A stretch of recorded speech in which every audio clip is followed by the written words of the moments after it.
Homeless girl asks for a ride, driver stunned by how she pays him back. It was a rainy Thursday afternoon when Mark, a delivery driver heading home after a long shift, noticed a young girl standing at the edge of a gas station lot. Her clothes were soaked, her backpack torn, and her expression cautious but desperate. She looked no older than 19. As he pulled into the lot to refuel, she approached him slowly. "Excuse me, sir," she said hesitantly. "Could you give me a ride downtown? Just to the shelter on 4th Street. I don't have any money, but I'd really appreciate it."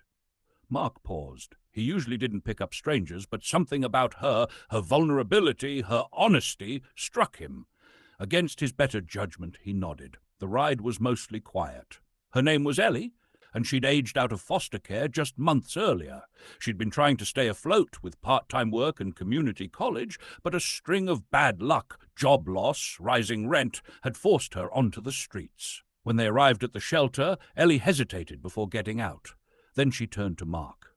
"You didn't have to help me," she said softly. "Most people wouldn't, but you did." Mark shrugged, embarrassed. "It's nothing. Just stay safe, okay?" She smiled. "Wait here a second." She ran inside the shelter.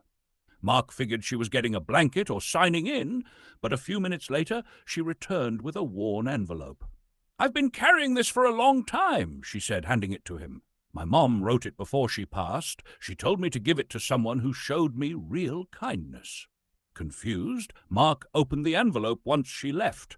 Inside was a handwritten letter and a folded check. The letter thanked the reader for helping her daughter and urged them to use the enclosed money as a token of her gratitude. The check was dated years ago, but still valid, $3,000. Shocked, Mark tried to find Ellie, but she was already gone. Weeks later, he returned to the shelter to check in. The staff said she had moved into transitional housing and started a job training program. With the money, Mark fixed his truck and donated half to the shelter that helped her. What started as a simple act of kindness became a moment that changed both their lives. Chance encounter. Months passed, but Mark often found himself thinking about Ellie. Something about her quiet strength stuck with him. He'd driven thousands of miles since then, but no moment had left as deep a mark. One afternoon, while delivering packages to a downtown community center, he heard a familiar voice through the open door of a classroom. "And that's why we never know how much a small act of kindness can mean." He turned, and there she was. Ellie stood at the front of the room, addressing a small group of teens. She looked healthier now, more confident. She wore a simple blazer and jeans, and her eyes lit up when she noticed him standing in the doorway. "Mark?" she said in disbelief. The teens turned curiously. He smiled. "Didn't expect to see you here." Ellie rushed over, hugging him tightly. "I'm training here now. They hired me as a youth outreach assistant 2 months ago." Mark shook his head in amazement. "You've come so far." "I wouldn't have if you hadn't stopped that day," she said. "That ride, the kindness, you changed everything. I still carry the letter. I think my mom would have liked you." They talked for a while, catching up.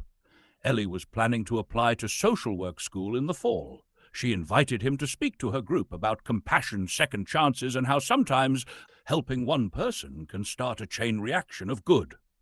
Mark didn't know it then, but this moment would be the start of a lasting friendship, and eventually something more. Would you like to continue into part 3?